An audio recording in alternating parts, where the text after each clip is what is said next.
My name is Monarch, my chosen name. My earth name is Connor. My higher self name on Sirius is Adande Ku.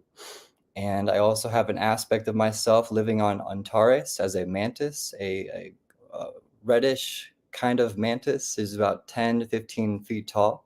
And then also a golden dragon of mine is existing also as one of my other higher selves. And so I resonated so deeply with the dragon light language, especially recently. So thank you so much, Neil, for sharing all of that. It spoke so deeply. I was in tears over here. And so how I became to be who I am now. Um, when I was younger, around the age of 3 to 5, I was abducted by gray aliens, and they tested on me in some very morbid ways. And then, transpiring up a few years, around the age of 7 to 8, I had my first encounter with the team that I could now call the Council of Light, the Council of Five, where Adande Ku also resides. And they came through, one in a physical abduction where I wasn't conscious, but my body was there. They were helping work on my crown and my sacral, as those were the most tormented in my life. And then an energetic experience where I started to lose my hair right around the age of 10, and then I lost all of my hair right around the age of 13 due to a autoimmune disorder known as alopecia. And I like to say that kind of revealed my starseed form. And at the time, I didn't like being called an alien. I don't know, it just sounded very derogatory, but now I truly accept it. And it is the way of my life and the way of me remembering who I am. So then going out a few years after that, it was a very numb reality. I had a lot of traumas, being molested early by my family, growing up around the age of 3, and with the gray experience. My father was abusive mentally and emotionally. And so there was just a lot of weight carrying on my energy. And so right after I went through the rat race and I kind of graduated with a bachelor's degree in chemistry, and I did it because my parents wanted me to. And so then I realized that it's just not for me. There's no passion for it. And so after graduating with a degree in chemistry, I completely took a left field turn and started traveling homeless, sold all my belongings. I told my parents I won't accept their job applications. They were trying to subtly slide my way. And that's when I sold everything and started traveling out of my bag. And I took upon being a fashion model and also a photographer. I was repairing credit at the time, didn't know what I wanted to do. I just knew I had to do anything I could to find what was alive within me. And so those years, I spent about 4.5, 5 years of being homeless, traveling around the States out of my bag. Those brought me all of the healing, all of the memories, all of the integration that I could have ever asked for. I learned more about life without things and without a home than I ever did while in college. And so, some key moments that really shaped my memories and shaped this new integration that I walk with is so I had a DMT experience right around the year of 2018, and I was traveling across the states, kind of doing motivational speaking for kids who also have what I have, alopecia. And I ended up over in Indianapolis, and then I went up to South Bend, Indiana, and it was just this pull to go in this crystal shop. My friend owned it; she's always wanted me to go there, and I'd never been, so I finally hit it up. And when I was in there, I met a guy, and he felt like he was Syrian too. I didn't know it at the time.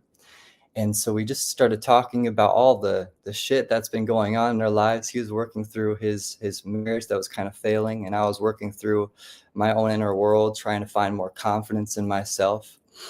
And so we bonded immediately. And he was like, "You want to go blast off tonight?" And I'm thinking, "You want to smoke some weed?" And I'm like, "Okay, let's do that." But he was saying, "No, it's the plant, it's the spirit molecule. It's not what you think." And so I'm like, I've only heard about it on YouTube videos, but I've heard that DMT, you can never like go out and request it. It always finds you. And so that was my moment for that first experience. And let me tell you, that's when everything changed. I got to his crib that night, and he sat me on his couch and put some copper wire around my feet to ground my frequency. And I was so new to energetics or frequencies and whatnot. And I just knew I had to release some things. And he told me, he's like, after this, everything's going to change for you. Are you ready? And during that time, I was still carrying the weight of all of those traumas. I wasn't even aware of all of the traumas. And it was hard for me to speak in a confident way, even though I was doing motivational speaking. And so there was just a whole nother layer waiting to be burst open. So that first DMT journey, I blasted through this golden portal of light. And then I went into this realm that was so groovy. It was almost like an Austin Powers. You ever seen Goldmember? That type of setting is very vibrant. The colors I've never seen before. But sitting next to me were these 5 blue beings. They were so tall, so long. 2 on my right, 2 on my left, and 1 right in front of me. And they welcomed me, and they said, this is how they spoke. It was so beautiful. They were like, welcome back. You're home. You made it. They're very drawn out, almost monotone, but super happy and super vibrant. And then one of them gave me the book of my life and my lives. And in less than 15 seconds, I flipped through thousands and thousands of pages. It was all downloaded into my subconscious, my energy. And I started to see this key underlying theme of the butterfly, of the monarch, embedded on each page. When I was younger, I was the oddball. Instead of playing sports, I was out catching butterflies and talking to fairies and talking to my spirit guides, who were my imaginary friends. And so there is this underlying theme of the monarch, of the butterfly, of breaking out of a shell and becoming something new, of living for what you want to live for, so that you no longer are told what to do anymore. And it's so fitting with my personality. I can't work a job. I won't show up. I won't listen to anyone tells me to do. I always follow myself. And so I came back down after all of the information was downloaded, and it felt like the most blissful orgasm I've ever felt in my entire life, the most sacred type of experience I've ever felt. And it was honestly all of that unconditional love that I finally felt. My parents weren't the easiest on me. It was a quite intense household to live in. And so that started to reprogram myself to understand what it means to be truly loved in an unconditional way. And then when I came back down, everything really started changing. I went out to Houston, Texas, and there's this one experience I want to share too. I took a lot of plant medicines and acid during that time to just shake up all of the shit that was clouding my subconscious. And so one of these times I took acid, and this is the first time I climbed a tree and realized the energy flowing through a tree. And I was just huddled next to this tree, just holding on to it. It had the most safe energy ever. And then it told me, it's like, if you want to, I will guide you on how to climb up the tree. And so I did. And I was up there for about 3 or 4 hours, just holding it, talking to it, hearing about what pain it has to go through to grow a new limb, about all of the little beings that reside on it, and how it carries this home for so many. And so in my journey of being homeless, that brought me so much safety, of like this unconditional mother aspect of like, okay, you can be safe here and not have to worry. And so I was living with my buddy at the time, and it truly started to change everything. So sorry. And so after that, started feeling energy more. I stopped taking as much acid and mushrooms and whatnot.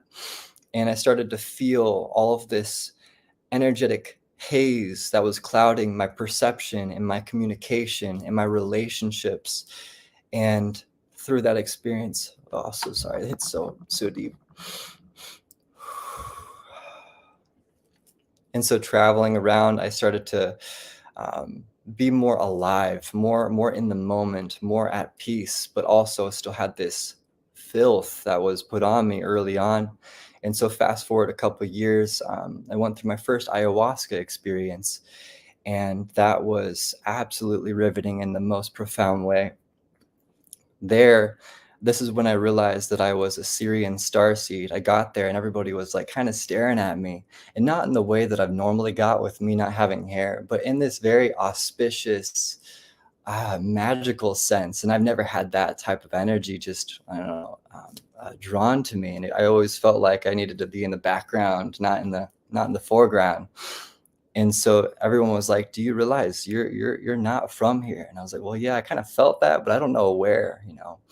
And this one guy came up and he's like, "I want you to watch the movie Aquaman, and then I want you to tune into Atlantis at some point because you reside in Sirius. You're a Sirian starseed." And then it all clicked. It all started to click about how those blue beings were my brothers and sisters from Sirius, and they came to me in that moment of my heart chakra expanding, and I was able to receive their guidance and information. And so ayahuasca, what that taught me was, one, it helped root my energy to unconditional compassion as I heard Mother Aya speaking to me in the most calm, eloquent, and caring manner. She was helping me get through this old, lingering energy. I started to purge all of it all, and the next day I felt so clear. I felt so connected to myself. And then this is when I started to be aware of the underlying theme of energetic attachments on those that are unconscious. I had an entity, a dark entity on my sacral from what happened to me during my childhood. And this is when I was aware of where it came from in my family. And I was at a family gathering and I saw it so clearly. It showed itself through my sister-in-law's face, and she, or my half sister's face, and it was so present, and all of these memories started to come back of what happened. But then after that, after I got through that and kind of detached from my earth family so much, I haven't really spoke to them, nor do I wish to. I've been healing that mother and father aspect within me. And when I saw that energy, I started to realize that this, behind a lot of people that are unconscious with their own traumas, there are these energetic attachments that latch onto these traumas, the trauma points within their chakra wheels, within their energy body. And that's when I was so passionate on one, getting rid of mine, got rid of it with ayahuasca, and then helping others see that part of themselves, helping the people that are unconscious be conscious about when the trauma happened, what happened with their energy body, so that they can release up that energetic weight. So to be more free in your life. Because truly, after that moment, is when I started to find more flow with my relationships. I started to attract more people that truly saw me, and I got out of all the modeling and fashion industry because it was so toxic and very superficial. And then the next experience that really grounded in this cosmic awareness of where I've been before was 2 weeks after the ayahuasca experience, and a week after the whole family get together where I saw that darker energy. I went out to the beaches of Kauai and I took a hero's dose of mushrooms on the beach of Kauai. And I remember this day so vividly. I started to recite this ancient tongue, this ancient form of speak, this light language that came through, and these words were so loud in my mind's eye, or my throat. They were Bloodate and Christos. These were and Makata. And these three words kept coming through. And then I started to realize, like, there's this crystalline operating system, Christos, that lives within our blood. It is the Christ light that flows through our veins. There, it flows through our blood, the bloodate. And this form of speak came to me. I remember speaking this language when I was a giant. My first lifetime here, I was a Nephilim giant, the second batch of them. And that's when I was taught about these things. I really strived to learn instead of to destroy.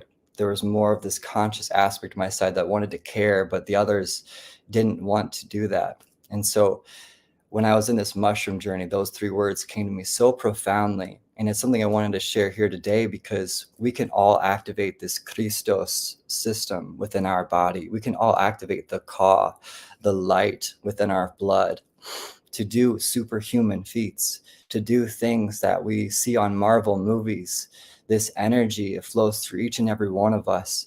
And when you begin to acknowledge that there is this superhuman force that flows through everything you do, then life doesn't, it gets so much brighter. The dullness floods away, and then your energy feels more alive, present, and ready to access the impossible within your mind to bring forth a new projection within this reality. And so during that mushroom journey, what my light language is activated, I started to remember this ancient timeline where I was a Nephilim giant, and I started to remember why too. Adonde Kook started to come through during that, and he was like, you experienced going through being a Nephilim to experience the duality of what the Anunnakians created or propelled. They didn't necessarily create it, they were a factor of it. These Anunnakians, they were the fallen, and they created these Nephilim. And so the Syrians created the Anunnakians. And so I chose to incarnate in their experience to see where the pitfalls of their creation was, because there is some boundaries that weren't addressed that they crossed when they got here, and things just went haywire. And so that was my first lifetime, was a Nephilim. But in that mushroom journey, I also realized that while swimming in the water, it was so beautiful. Oh my God, it felt like Sirius again.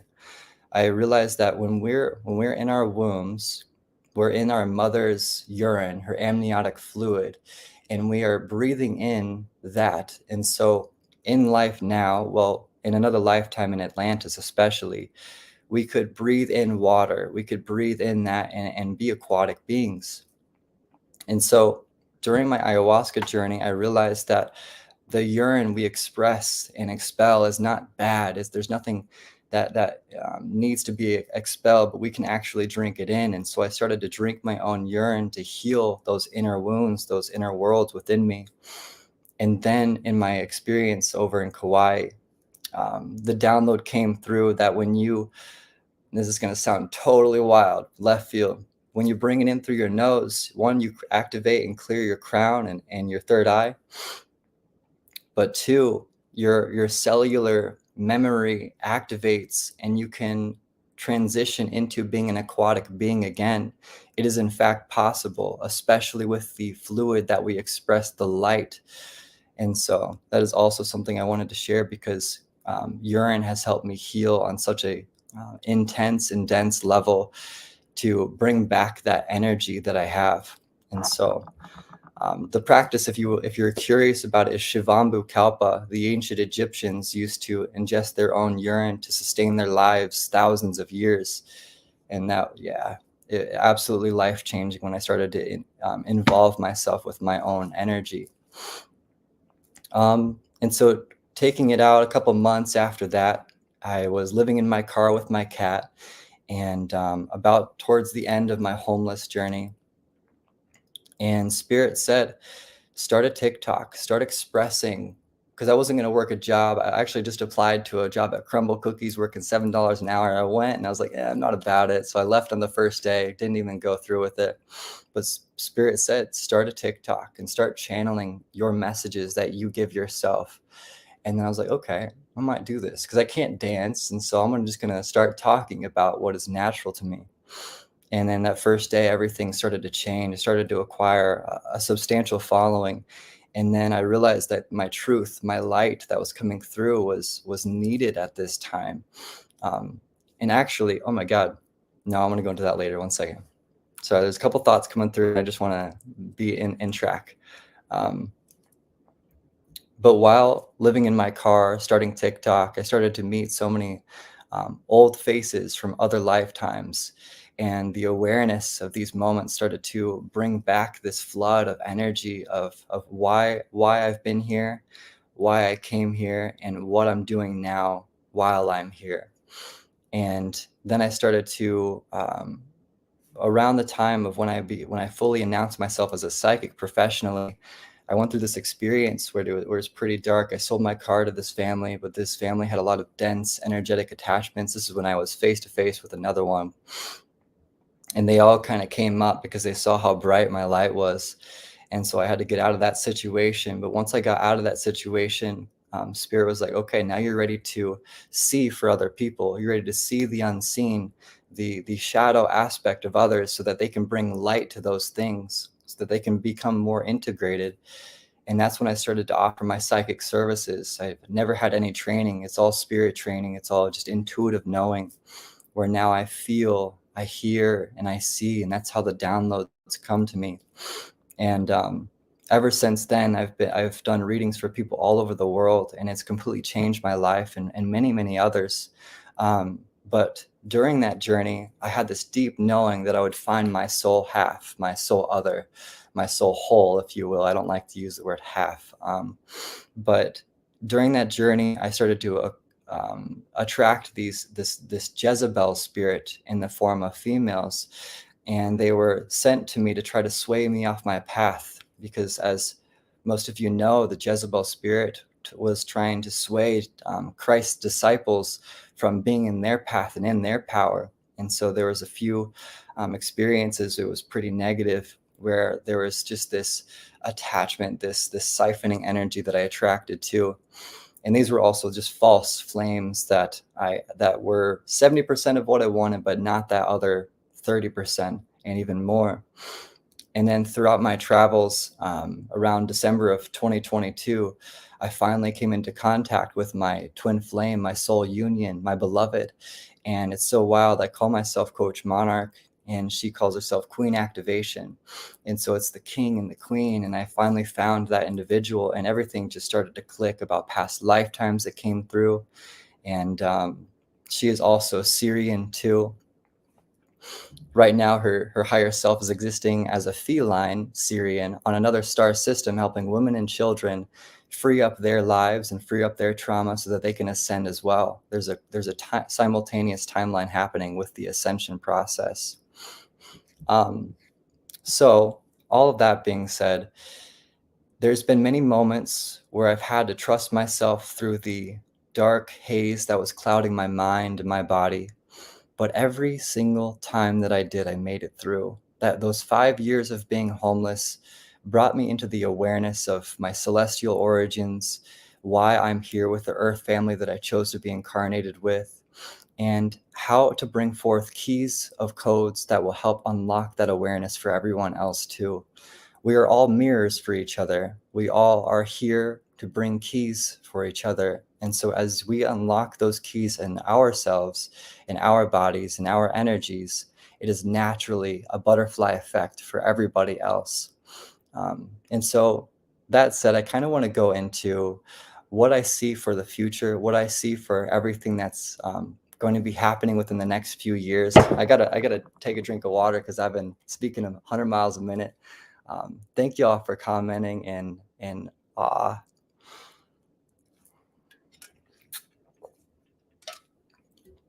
So, as y'all know, it's getting wild out there. There's a lot of craziness happening, a lot of deception too.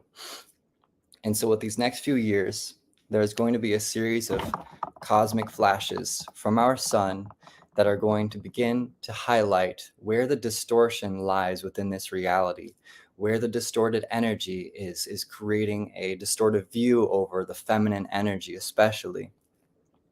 All of us are going to be subtly aware of where these distortions are as the light continues to show where they're hiding.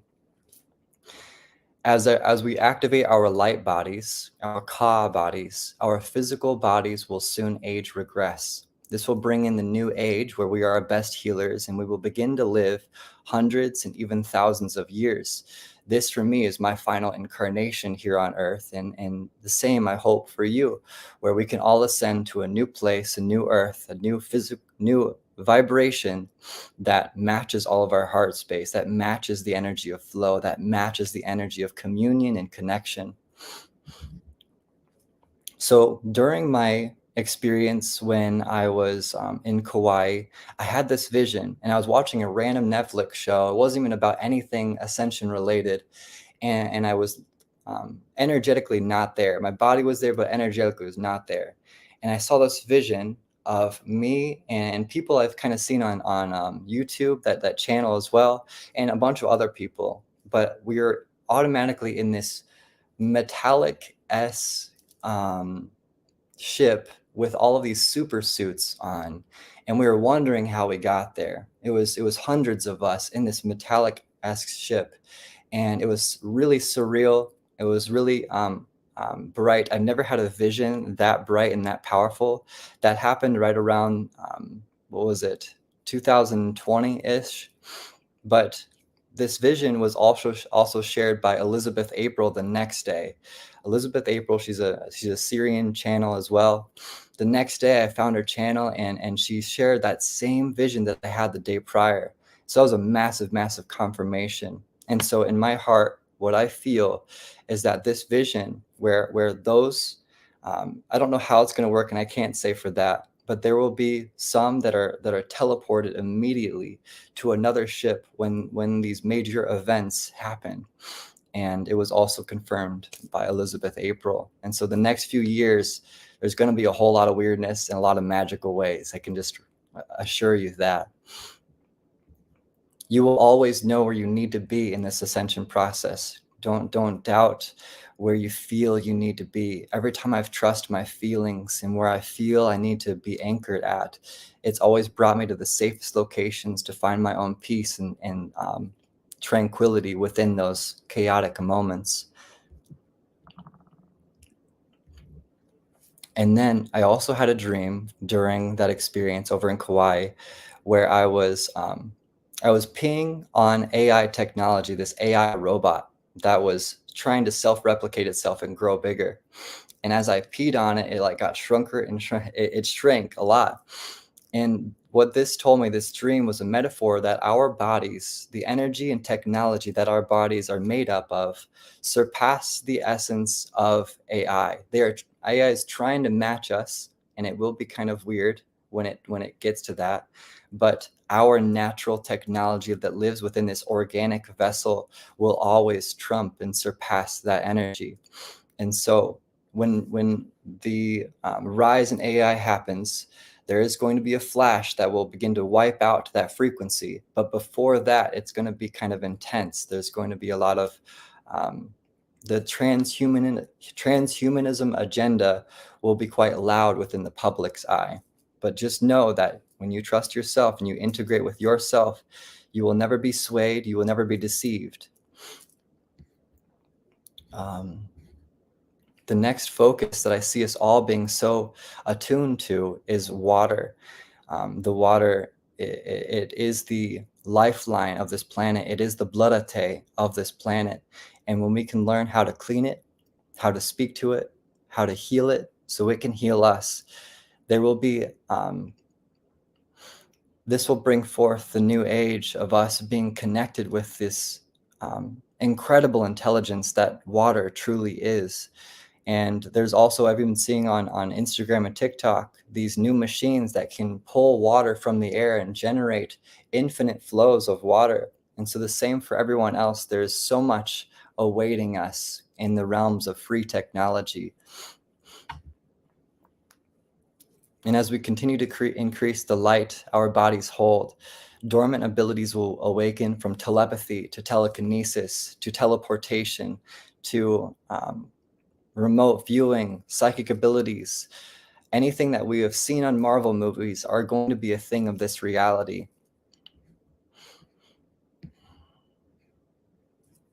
So we are entering the Great Jubilee, where we will all have soul reunions with all that we have ever known across the cosmos. In the next 2 to 4 years, we will witness physical contact with our family from the stars, but it's going to first happen within. We will feel where we need to be to receive them. And when we can receive them within our hearts, we can receive them physically too. It will be loud and it will be clear that it is them. There will be no deception at all. So we are witnessing everywhere the resurrection of the divine feminine. It has been barricaded and beaten and abused for ages. And we are bringing balance and harmony back to that energy. And as it is in more of its power, as it reawakens within each of us, that essence will speak through us all. That essence will speak through Mother Earth. Her energy will be a lot more palpable and prominent within our minds and our hearts. So as you connect to Earth, listen to her frequency. She will guide you to where you're most safest, where you will be loved, where you will be cared for by those that match your frequency. And so I believe that concludes my presentation.